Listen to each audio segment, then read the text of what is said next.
여러분, 행복한 인생 어떻게 살 수 있을까? 그 질문에 대해서 의탁하는 믿음이라는 주제를 가지고 함께 하나님 말씀 나누도록 하겠습니다. 여기 있는 친구들 중에서, 우리 여러분 중에서 모두 다 행복하길 원하죠? 저는 행복하길 원하지 않는다. 손 들어보세요. 저는 행복한 게 너무 싫다. 저는 그냥 불행해졌으면 좋겠다.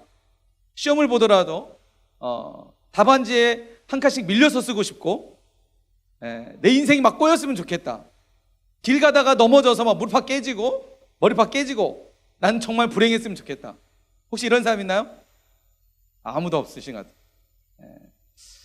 대부분 사람들이 다 행복하길 원합니다. 그죠? 공부 안 해도 성적이 막 높게 나오고, 찍었는데 찍은 게 다 맞고, 그래서 내가 살아가는 모든 삶이 잘 풀렸으면 좋겠고, 우리는 모두 다 행복하길 원한다는 거예요. 사람은 누구나 사람의 마음속에 행복이라는, 행복을 추구하는 그 본능을 갖고 있어요.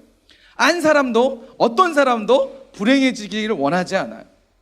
여러분 안에 한번 생각해 보세요. 내가 왜 지금 살고 있는지, 내가 왜 밥을 먹고 있고, 내가 왜 공부를 하고, 내가 왜 지금 살아가고 있는지, 그 이유를 자세히 질문해 보면 결국은 행복해지려고, 불행해지고 싶어서 내가 공부를 하거나 살아가고 있지 않다는 거죠. 우리는 모두 다 행복해지고 싶어서 살아가고 있고 행복해지길 원한다는 거예요. 하나님이 세상을 처음 창조하셨을 때, 사람을 창조하셨을 때 하나님 뭐라고 하시죠? 하나님이 온 우주 만물을 다 창조하시고 하나님 뭐라고 말씀하세요? 하나님 보시기에 심히 좋았더라, 참 좋았더라. 자, 여기 좋았다라는 이 단어 자체가 의미가 있어요.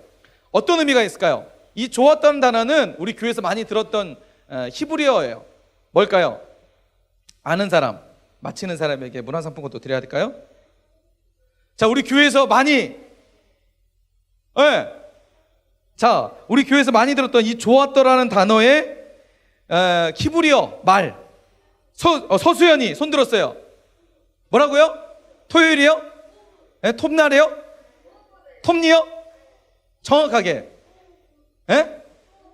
도부요, 도부? 토부 정답 하세요. 목사님 또 드려야지. 이 빈 종이만 있는 게 아니에요, 여러분. 봐봐요. 실제적으로, 이거 너무 크다. 이거 10,000원짜리인데? 잘못 꺼냈어요. 다 10,000원짜리인 거 아니야, 이거? 저번 때 10,000원짜리였어? 야, 왜 10,000원짜리지, 여기에? 자, 10,000원짜리는 안 되겠다. 목사님이 카페 이용권을 줄게. 너무 남발하면 시험 드니까. 자, 카페 이용권 한 장 줄게요. 자, 박수! 지난번에 10,000원짜리였어요? 헐, 대박. 너네는 그것도 받고 나서 뭐지? 왜 목사님 10,000원짜리 줬지? 여기 다 10,000원짜리 있어요. 오늘 정말 말씀 잘 듣는 사람들에게는 자, 문화상품권 하나 써야 되겠어요. 10,000원짜리 문화상품권 받는 친구들은 이거 게임 현질 하지 마세요. 그걸로 꼭 여러분 그 문제집을 사고, 그죠? 서점에 가서 꼭 책을 살 수 있도록, 그리고 기독교 서점 같은 데 가서 매일 성경, 청매 사서 이렇게 할 수 있도록 바라겠습니다. 자, 우리 교회에서 많이 듣는 좋았더라라는 이 단어가 히브리어로 토브라는 단어예요. 토브. 자, 따라합시다. 토브. 이제 목사님 다음에 물어보면 여러분 꼭 대답해 주세요. 뭐라고요? 토브. 자, 토브가 한글로 번역하면 뭐라고요? 좋았더라. 참은 빼놓고 그냥 좋았더라라는 단어예요. 좋았더라. 그런데 히브리어는 우리나라 언어처럼, 자, 좋았다, 그 다음에 좋았다를 같은 의미가 있는 게 뭐가 있을까요? 좋았다의 같은 의미. 좋았다, 행복하다, 또 기쁘다, 뭐 이런 게 있죠? 자, 히브리어도 마찬가지로 이 토브라는 단어에는, 자, 좋았다라는 의미도 있지만, 신명기 10장 13절 말씀에 가면 하나님이 이렇게 말씀하세요. 오늘 내 행복을 위하여 여호와의 율법을 따르라고 말씀하고 계십니다. 그러니까 뭐라고요? 행복을 위해서. 근데 여기에 이 행복이란 단어가 동일하게 토브라는 단어와 동일하다는 거예요. 그러니까 다시 말해서 하나님이 사람을 창조하셨을 때 사람 안에 있었던 감정과 사람 안에 있었던 정서가 뭐였냐면 행복이었다는 거예요. 뭐라고요? 행복이었다는 거예요. 그러니까 사람의 정서 속에는 뭐가 있어요? 행복이라는 정서가 있다는 거예요. 그런데 하나님이 먹지 말라고 한 선악을 알게 한 나무의 열매를 먹고 나서 하나님의 정서인 행복이라는 정서가 사라지게 된 거예요. 그런데 사라졌지만 뭐가 있어요? 흔적이 남아져 있어요. 흔적. 그죠? 여러분, 상처가 나면 이게 아물면 상처가 없어지지만 뭐가 남아요? 흉터, 흔적이 남잖아요. 마찬가지로 사람 안에는 이 행복이라는 흔적이 있어서 사람은 누구나 행복을 찾아가요. 행복하길 원해요. 그래서 행복하기 원해서 뭐예요? 사람들이 열심히 일을 하는 거예요. 돈을 많이 벌면 행복할 것 같으니까. 자, 평안아 길을 하면은 목사님 말이 잘 안 들리는 거 목사님 앞에 대놓고 지금 나 목사님 말씀 안 들을 거야 이렇게 하는 거야 지금. 아, 귀가 아파서 그렇구나. 마스크 써가지고 귀 아파서 그런 거지. 자, 여러분, 사람 안에는 누구나 행복하게 원한다는 거죠. 자, 그러면 어떻게 행복할 수 있을까요? 우리는 어떻게 하면 진짜 행복할 수 있을까요? 여러분, 사람들은 행복하기 위해서 늘 행복을 추구해요. 예. 결국은 그 행복이 어디까지 가게 되냐면 쾌락까지 가게 돼요. 쾌락. 자, 사람이 쾌락하고 타락하게 되면 어떻게 되죠? 하지 말아야 될 삶까지도 지나가게 되잖아요. 그죠? 그래서 마약을 하거나, 그 다음에 성적인 범죄를 저지르거나, 그죠? 그 다음에 하지 말아야 될 이런 쾌락을 쫓아서. 왜요? 내가 조금 예를 들어서 뭔가 좀 만족을 느꼈는데 그 만족이 쭉 이어지는 게 아니라 더 큰 만족을 원한다는 거죠. 행복하고 싶으니까. 그래서 결국은 범죄까지 가게 돼요. 그러니까 이 땅에서 누리는 행복은 영원하지 않다는 거예요. 우리가 생각하는 행복은 영원하지 않다는 거예요. 그런데 성경에서는 우리에게 영원한 행복을 얘기하고 있다는 거죠. 자, 어떻게 하면 우리는 성경에서 이야기하는, 그리고 하나님이 말씀하시는, 그리고 우리 삶 가운데 시들지 않는 영원한 행복을 누릴 수 있을까? 오늘 말씀이 우리에게 그런 이런 질문에 큰 도전을 주는 말씀입니다. 자, 오늘 우리가 읽었던 열왕기하 14장을 읽었는데 이제 그 PPT가 안 나오기 때문에 우리 성경을 좀 펴주세요. 성경 펴보세요. 자, 열왕기하 5장부터 우리 함께 볼 거예요. 이제 5장부터 성경을 펴고, 이제 오늘은 PPT 대신 성경을 찾아가면서 우리 한번 말씀을 한번 살펴보도록 합시다. 자, 열왕기하 5장 폈나요? 성경 읽자만 읽고 다 덮어버렸죠? 오늘 덮으면 안 돼요. PPT가 안 나오니까. 자, 열왕기하 5장, 자, 1절 말씀 우리 한번 읽어볼까요? 자, 읽겠습니다. 시작.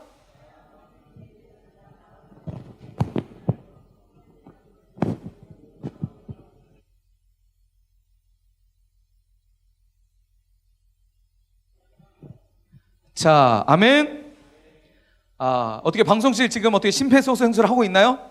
네, 최선을 다해서 부탁 좀 드리겠습니다. 네. 자, 열왕기하 5장 1절을 보니까 한 사람이 등장합니다. 자, 오늘 지금 큰 제목은 어떻게 하면, 부제목이죠. 어떻게 하면 행복할 수 있을까?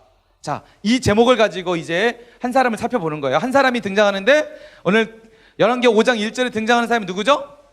나아만이라는 사람이 등장해요. 나아만 사람은 어떤 사람이죠? 여기 나아만이라는 사람의 이력에 대해서, 이 사람이 어떤 사람인지에 대해서 1절에서 소개하고 있어요. 자, 먼저 첫 번째, 이 나아만이라는 사람은 어떤 사람이냐? 아람 왕의 뭐라고요? 군대 장관이에요. 군대 장관. 군대에서도 그 아람 왕의 군대를 이끄는 장이래요. 그러니까 거의 최고의 절대 권력을 가졌던 사람이죠. 그러니까 당시에 군대 장관 정도 되면 왕 밑에 거의 있을 정도로 가장 막강한 힘을 가졌던 한 사람이었습니다. 이 나아만은 아람 왕의 군대 장관이었고요. 또 이 나아만에 대한 이력이 등장하죠. 자, 그의 주인 앞에 그는 어떤 사람이에요? 크고 존귀한 사람이에요. 자, 왕 다음에 권력이 있다 보면 보통 사람이 그 권력욕에 의해서 어떻게 하냐면 왕을 함부로 대할 수도 있죠. 그죠? 왕이 경계하는, 그 사람을 약간 경계할 수 있는데, 이 사람은 왕의 완전한 신임을 받고 있고 왕이 절대적 어떤 신임을 가지고 있던, 그러니까 이 사람은 두려울 게 없는 사람이었죠. 자, 크고 존귀한 자였고, 그리고 이는 여호와께서 전에 그에게 아람을 구원하게 하셨습니다. 자, 무슨 말이에요? 어떤 한 전쟁이 있었을 텐데, 성경에 기록되지 않지만 전쟁이 있었는데 이 나아만이 그 전쟁에서 아람 군대가 승리하도록 했다는 거죠. 그러니까 큰 군대가 왔을 때 그 군대를 무찔렀던 사람, 그래서 왕의 신임을 얻고 나라를 구했던, 흔히 말해서 구국공신이었다는. 그러니까 구국공신은 왕만 신임할 뿐만 아니라 아람 사람들이 이 나아만을 어떻게 했을까요? 우르르 받겠죠. 저 사람은 우리 나라를 구했던 사람, 우리 가정을 구했고 우리 지역을 구했던 사람, 많은 사람들로. 오늘날로 따지면 우리가 보는 전쟁 영웅 누가 있죠? 그렇죠. 이순신 장군, 나라를 구했던, 그죠? 이런 정도의 아주 구국공신이었던 사람이 이 나아만 장군이었습니다. 그리고 그는 어떤 사람이었냐면, 또 소개합니다. 그는 큰 용사였대요. 아주 용맹하고 전쟁에 능하고 장수로서 모든 걸 갖췄던 사람. 자, 왕의 신임 얻고 사람들 앞에서도 인정받고 나라를 구했던 구국공신이었고, 그 다음에 아무것도 부족함 없는 장군으로서, 장수로서 완벽을 갖췄던 한 사람, 이게 바로 나아만이었다는 거죠. 그런데 이 사람에게 딱 한 가지 걸리는 게 있어요. 자, 뭐라고 얘기하나요? 5장 1절에 보니까, 자, 큰 용사나 어떤 사람이었다고 되어 있죠? 나병 환자라고 되어 있어요. 나병 환자. 여러분, 나병 환자가 어떤 걸까요? 나병. 자, 그렇죠. 이 피부의 감염병 중에 한 가지인데, 피부의 감염병뿐만 아니라 그 중추신경을 이게 그러니까 감각을 느끼지 못하게 하는 병이래요. 그러니까 피부가 보통 우리 온몸에 가장 신경이 많이 분포된 게 피부거든요. 살짝만 봬도 온몸이 아프잖아요, 그죠? 피부가 그 정도로 신경세포가 있는데, 이런 신경세포 자체가 죽어 있는 상태. 근데 피부는 썩어가고 있어요. 피부는 썩어가는데 신경이 없으니까 어떻게 해요? 피부가 떨어져 나가는데도 별로 감각이 없는 사람. 그래서 이 질병 중 한 가지가, 피부가 썩으니까 보통 이렇게 눈이 내려앉고, 때로는 눈이 이렇게 막 나오기도 하고, 피부가 썩는 병이 바로 이 나병이에요. 당시의 사람들은 신의 저주였다. 우리나라 초창기 때도 이런 나병 환자들이 참 많이 있었죠, 그죠? 이게 이제 면역력 그 질병이기도 하고, 그 다음에 위생 상태가 좋지 않은 상황 속에서 발생되는 질병이에요. 오늘날에는 위생 상태도 좋고 충분히 우리의 의학적 발달이 있었기 때문에 지금은 발생되지 않는 병이지만, 우리나라 90년대 초반만 해도 이 나병 환자들이 많이 있었어요. 우리가 아는 저 여수 예양원 같은 경우에는 그런 나병 환자들을 모아놓는 곳, 저기 전라남도 소록도 같은 경우에는 나병 환자들을 이렇게 수용할 수 있는 곳으로 이렇게 했죠. 왜냐하면 당시에 전염성이 있다고 사람들이 생각해서 이 병은 치료할 수 있는 약도 없었고, 그리고 가장 끔찍한, 사람들이 볼 때 완전 거의 괴물처럼 변하는, 그래서 사람들이 혐오했고, 길에 지나가는 나병 환자를 돌에 쳐서 죽여도 법적으로 아무런 하자가 없었던 당시였어요. 근데 그보다 훨씬 전인 이 구약 시대에 나아만이라는 사람에게 이 나병이라는 병이 걸렸다. 자신의 피부가 썩어가는 병, 아무것도 부러울 거 없고 아무것도 부족함 없던 그의 인생 가운데 가장 큰 아킬레스건과 같은 이 나병이 이 사람에게 걸렸다는 사실이에요. 자, 그런데 이 나아만 장군이 나병 때문에 이제 자신이 가지고 있는 게 의미가 있을까 없을까요? 나라를 구했고, 그 다음에 왕으로부터 신임을 받고, 사람들로부터 존경을 받고, 장수로서 모든 것을 갖추고 있던 사람. 그런데 이 나병이라는 병 하나가 이 사람의 삶 가운데에 그 병 하나로 인해서 행복을 누릴 수 있었을까요? 누리지 못했을까요? 행복했을까요? 행복하지 않았을까요?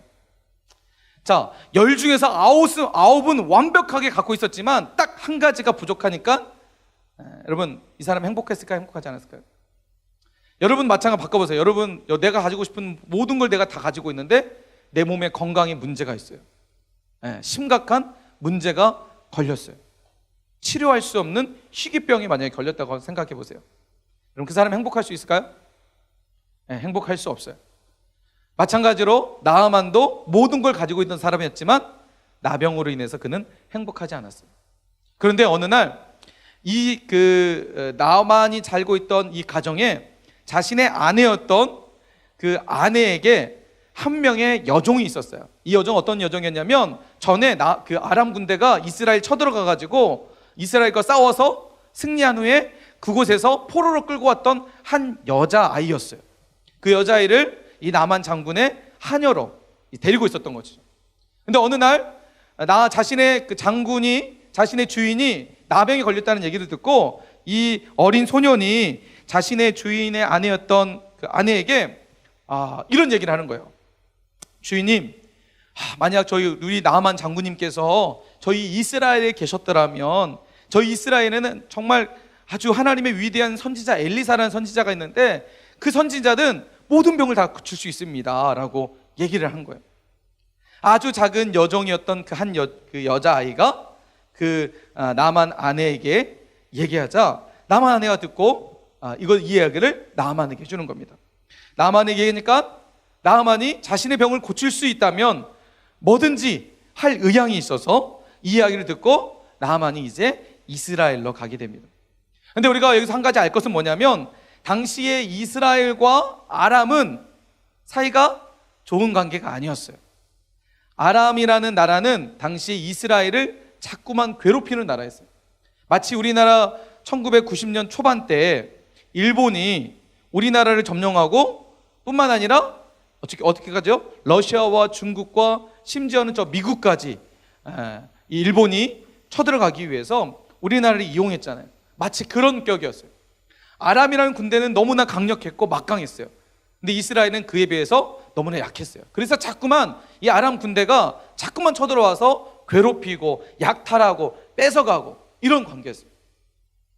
자, 이스라엘 안에 이제 이런 소식이 들리기 시작하는 거예요. 아람 군대가 이스라엘로 온다라는 소식을 듣는 거예요. 그러니까 이스라엘 사람들 입장에서 얼마나 두렵고 불안하고 또 쳐들어와서 자신들을 괴롭힐까 걱정했겠죠. 근데 소식을 들어보니까 나아만이라는 장군이 자신의 나병을 치료하기 위해서 엘리사에게 찾아간다는 이야기였어요. 자, 이 소식을 엘리사도 이제 듣게 됩니다. 그리고 엘리사가 이제 나아만의 병을 치료하기 위해서 이제 준비하고 있습니다. 드디어 오늘 말씀해 보면 우리가 읽지는 않았지만 그 8절 말씀해 보면, 자, 우리 열왕기야 5장 8절 말씀. 야, 이게 진짜 스크린이 없으니까 목사님 되게 지금 여러분 되게 졸리죠? 네? 네라고 했는 누가? 빨리 심폐소생술 빨리 하고 있어요? 예? 예. 최선을 다해 주시기 바라겠습니다. 자, 갑시다. 자, 한 절만 더 봅시다. 자, 열왕기야 5장 5절 말씀에 보면 이제 나아만이 이스라엘인의 엘리사에 가기 위해서 어떤 일을 하게 되냐면, 자, 5절 말씀을 한번 읽어볼까요? 자, 시작. 이제 내가 이스라엘 왕의 글을 보내리라 하더라. 나아만이 곧 떠날새 은 10달란트와 금 6,000개와 의복 10벌을 가지고 가서, 자, 지금 나아만이 이제 이스라엘에 있는 선지자를 만나기 위해서 출발합니다. 근데 출발할 때 어떻게 하냐면 뭘 갖고 가냐면, 그러니까 은 10달란트와 금 6,000개와 의복 10벌을 가지고 가요. 자, 당시에 은 10달란트, 자, 은 10달란트인데 이 10달란트의 무게가 어느 정도 되냐면 약 342.7kg에 해당된대요. 여러분, 은 알아요? 은이 342.7kg. 어느 정도 된다는 거예요. 네, 여러분 상상되나요? 342.7kg. 자, 그리고 금 몇 개요? 6,000개. 자, 6,000개인데 6,003개로 하면, 자, 약 68.4kg. 가늠이 되나요? 금이 68.4kg. 자, 여러분 이 정도 갖고 가면 아마도 나아만이 그 정도, 지금 나아만의 위치와 자신의 존재에 대해서 지금 과시를 하고 있다는 것을 충분히 알 수 있어요. 이 정도 갖고 가면 그 누구도 이 물질 앞에 자신 앞에 무릎을 꿇고 그 물질 앞에 무릎을 꿇을 수밖에 없다는 것들을 보여주고 싶어서 이 나아만이 이 엘리사 선지자에게 갈 때 이런 것들을 갖고 가게 됐다는 것이죠. 자, 그리고 또 어떤 것을 갖고 가냐면, 자, 열왕기야 5장 9절 말씀해 보니까 나아만이 이에 말들과 병거들을 거느리고 이르되 엘리사의 집 문에 서니. 자, 지금 이제 나아만이 자, 은과 금과 의복을 가지고 출발했는데 어떻게 가냐면 자기 혼자만 가지 않고 뭐와 함께 가냐면 말들과 병거들을 데리고 갔다는 거예요. 무슨 말이에요? 지금 나아만 누구랑 같이 간 거예요? 자신의 군대와 함께 같이 간 거예요. 군사들과 함께. 자, 그럴 만한 첫 번째 이유는 당시 이스라엘과 아람은 전쟁 중이었거든요. 적대국이었어, 적대국. 그러니까 나아만만 가면 장수가 오니까 이스라엘 사람들을 공격해서 나아만을 죽일 수도 있잖아요. 그러니까 나아만이 두려우니까 자신의 군대를 데리고 가는 거예요. 자신의 군대를 데리고 가면 그 누구도 자신을 해할 수도 없고 자신은 안전하다고 생각을 한 거죠.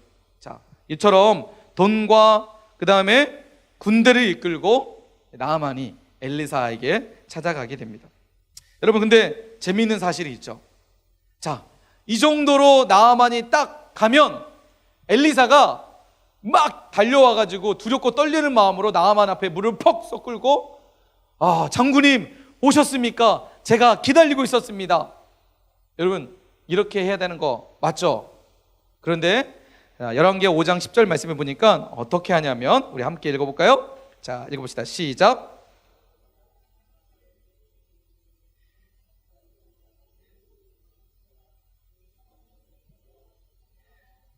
자, 초반보다 많이 목소리가 작아졌어요. 지금 뭔가 지금 약간 피곤해지는 것 같아요. 자, 정신 차리고. 자, 여러분 보세요.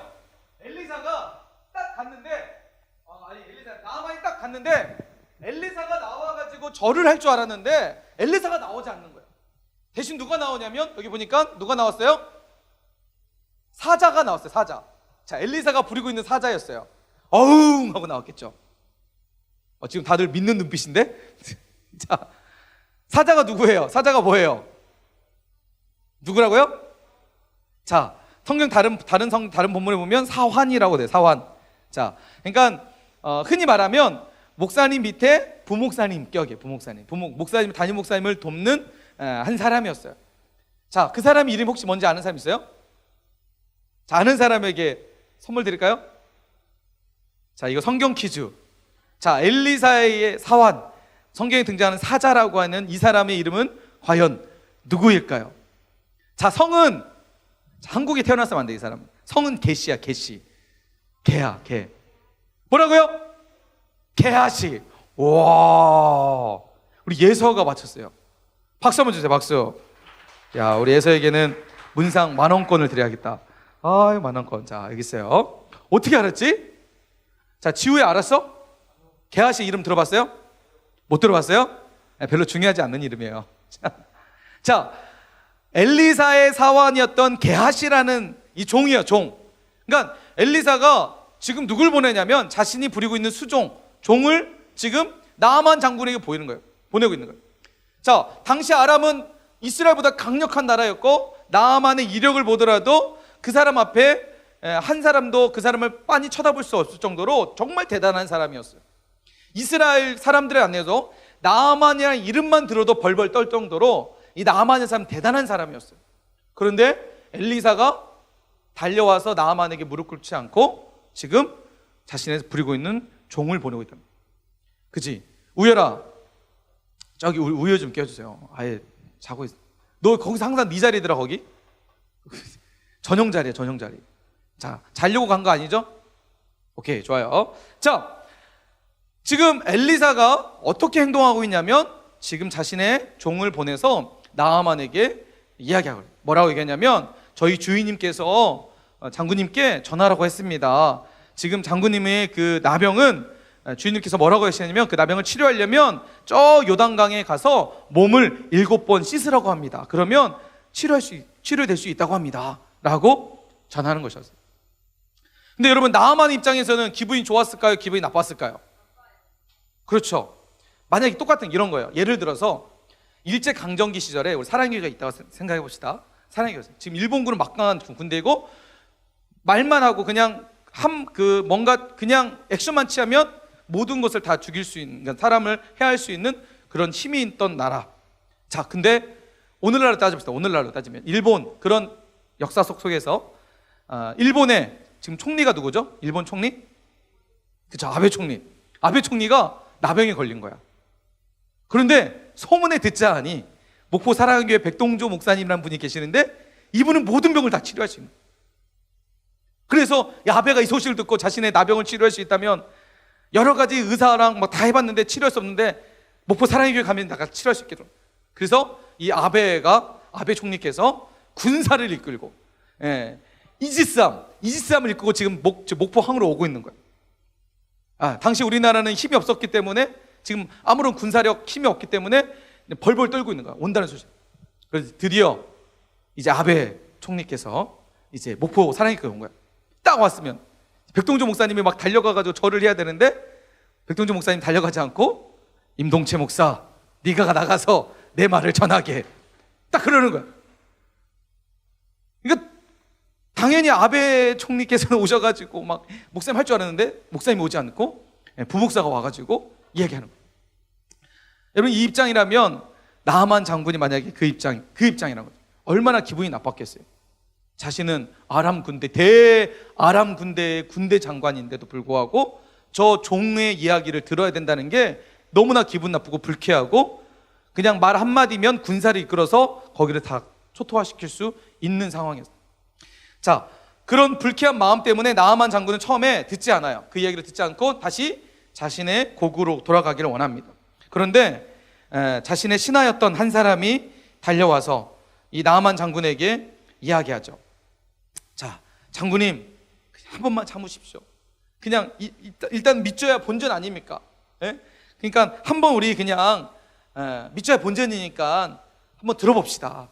들어봤으면 좋겠습니다. 장군님 그냥 여기까지 왔으니까 저 선지자의 비록 불쾌하지만 저 선지자 이야기를 한번 우리가 들어봅시다 라고 이야기를 하게 됩니다. 그리고 그 이야기를 들은 나아만은 마음을 돌이키고 요단강으로 가게 되죠. 그리고 그 요단강에서 이제 오늘 우리가 읽었던 본문 5장 14절 말씀, 나아만이 이에 내려가서 하나님의 사람의 말대로 요단강 강에 7번 몸을 담그니 그의 살이 어린아이의 살같이 회복되어 깨끗하게 되었더라. 자, 나아만이 이제 요단강에 딱 도착을 했어요. 자, 이제 요단강의 몸을 씻어야 돼요. 자, 씻으려면 어떻게 해야 돼요? 벗어요? 너무 진짜. 그쵸? 자, 지금 나아만 장군은 뭐와 함께 왔어요? 누구랑 함께 왔어요? 자신의 군대랑 함께 왔어요. 자, 군대랑 함께 오려면 뭘 해야 돼요? 장수니까 갑옷을 다 입었겠죠. 자, 요단강에서 몸을 씻으려면 뭘 해야 돼요? 갑옷을 싹 벗어야 돼요. 자, 갑옷을 싹 벗는다는 건 뭘 의미할까요? 자, 지금 나아만은 무슨 병에 걸렸어요? 나병에 걸렸어요. 나병은 무슨 병이라 했죠? 피부가 썩는 병이었어요. 자, 적어도 나아만 장군은 갑옷을 벗고 싶지 않았을 거예요. 왜 그러냐면 이 갑옷을 벗는 순간 자신의 신하들과 자신의 군사들에게 자신의 수치를 보여줘야 되는 거예요. 자신의 피부가 썩어 있는 것들을 드러내야 돼요. 갑옷으로 입고 있을 때는 사람들은 다 눈치채지 못했을 거예요. 갑옷이 있기 때문에 사람들이 보는 나아만은 갑옷에 쌓여있는 나아만이었어요. 그런데 지금 요단강에 가서 몸을 씻으려면 그 갑옷을 다 벗어야 돼요. 자신의 수치, 부끄러움, 아픔, 자신의 모든 것을 다 보여주는 행위였어요. 그래서 나아만이 처음에는 씻는 것을 원하지 않을 수도 있었어요. 그런데 신하들과 그 다음에 하나님의 사람의 그 말을 듣기로 결심하고 갑옷을 다 벗기 시작합니다. 그리고 요단강에 들어가게 돼요. 그런데 여러분 14절 다시 한번 보세요. 자, 5장 14절만 보면, 자, 엘리사 선지자가 사환을 통해서 나아만에게 뭐라고 얘기하냐면 요단강에 가서 뭐 하라고 했죠? 몸을, 자 10절 보세요. 10절, 엘리사가 사자를 그에게 보내 이르되 너는 가서 요단강에 몸을 7번 뭐 하라고요? 씻으라고 했어요. 여러분 씻는다는 건 뭐죠? 몸을 진짜 씻는 거예요. 이렇게 씻어야겠죠. 그런데 14절 보세요. 나아만이 지금 어떻게 하죠? 나아만이 이에 내려가서 하나님의 사람의 말대로 요단강에 7번 씻었다고 돼 있어요? 잠궜다고 돼 있어요? 자, 여전히 나아만 안에는 자존심이 살아요. 싹 자신의 갑옷까지 다 내려놓는 자존심까지 다 내려놓는데 씻지를 못하는 거야. 몸을 7번 잠그기 시작합니다. 여러분, 그런데 정말 놀라운 사실이 벌어집니다. 7번 잠궜을 뿐이에요. 그냥 그 말에 순종해서 씻지는 못했지만 7번 잠궜어요. 그러니까 사실 여러분, 이 말씀은요, 온전한 순종이 아니라 사실 부끄러운 순종이에요. 따라서 합시다. 부끄러운. 다시 한번, 부끄러운 순종이다. 사실 나아만이 보였던 이 행동은요, 부끄러운 순종이었어요. 여러분, 그런데 여기서 정말 큰 은혜가 있는 거예요. 비록 나아만이 부끄러운 순종일지라도 하나님은 그 순종을 어떻게 여기셨다고요? 귀하게 여기셨다는 거예요. 부끄러운 순종이지만, 온전한 순종으로 나아가지 못했지만, 부끄러운 순종이었지만 하나님은 그 순종조차도 귀하게 여기셨다는 거예요. 자, 그런 나아만을 하나님은 깨끗하게 치료해 주십니다. 성경에 보니까 14절 말씀 보니까 그의 살이 어린아이의 살같이 회복되어 깨끗하게 되었더라.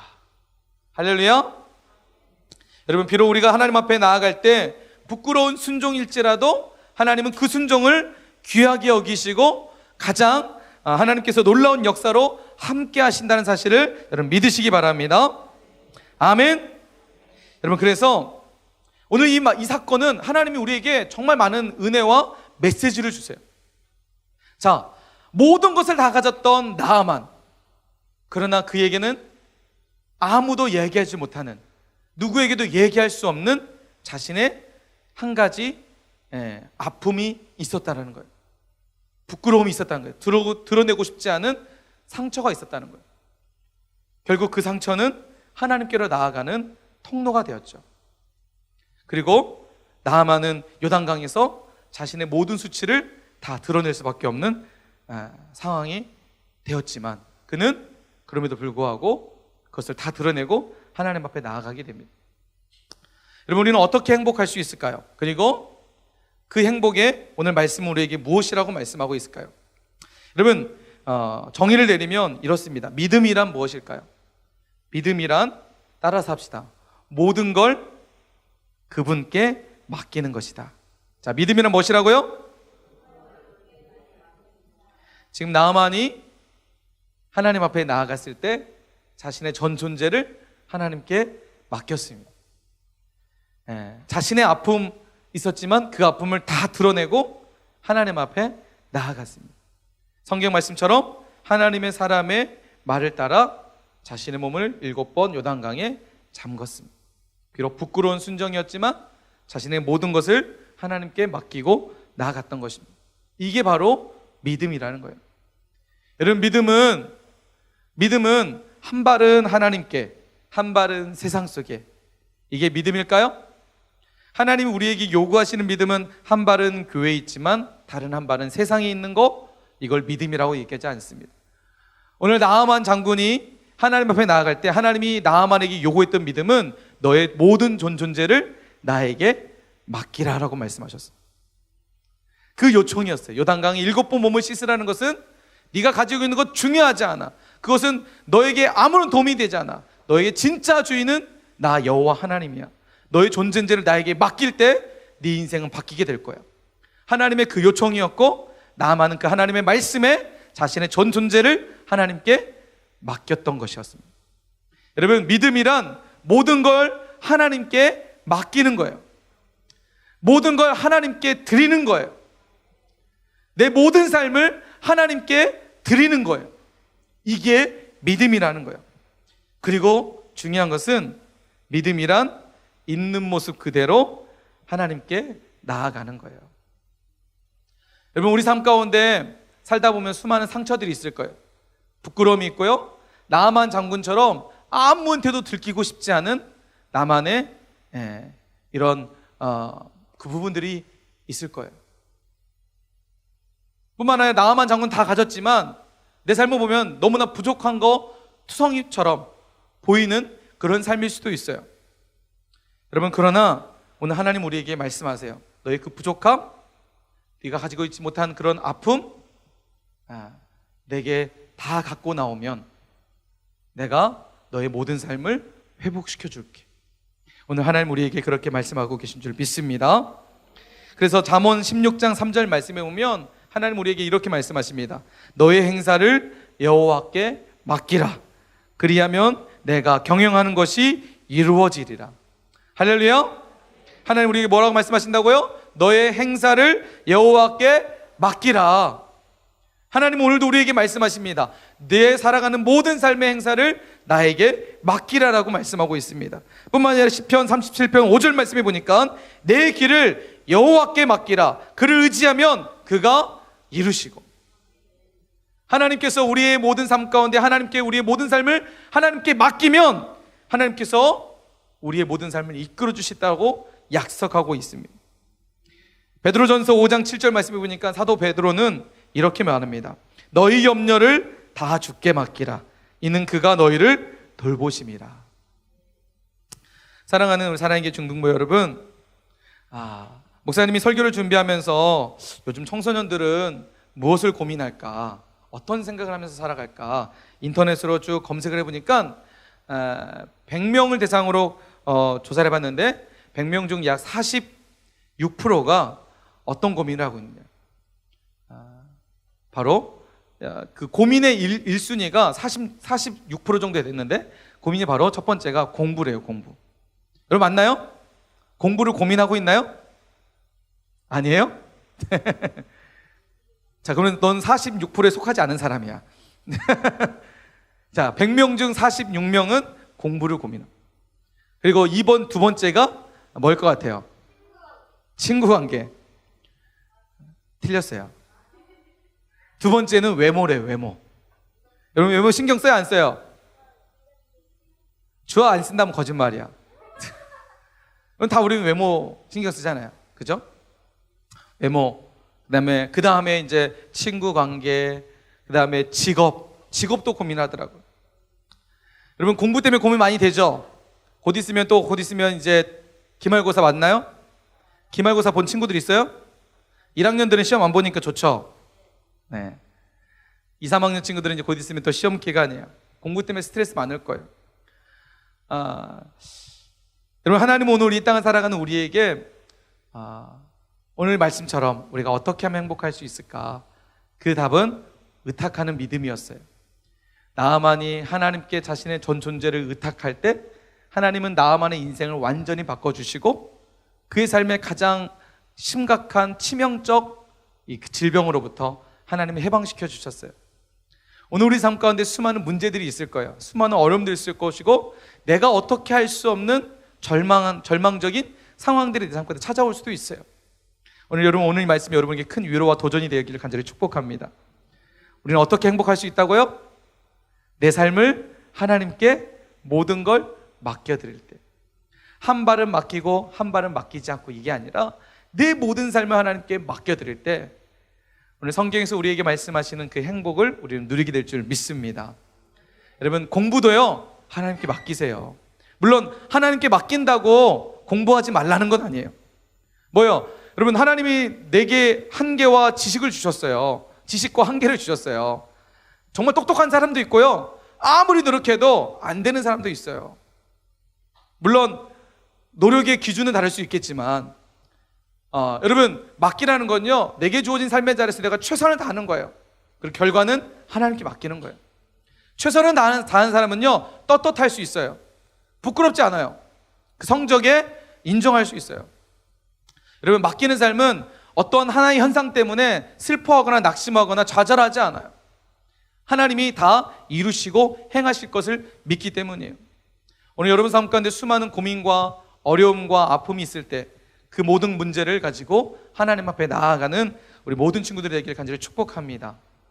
하나님은 우리에게 지금도 요청하고 계시고 지금도 말씀하고 있는 거예요. 특별히 코로나로 인해서 참 어려운 시간들을 보내고 있습니다.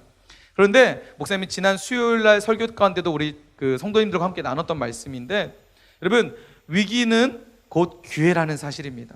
아멘. 코로나로 인해서 우리 삶 가운데 큰 위기가 있어요. 그런데 그 위기는 하나님이 우리에게 주시는 기회라는 거예요. 뭐 할 수 있는 기회일까요? 내 모든 삶을 하나님께 맡길 수 있는 기회예요.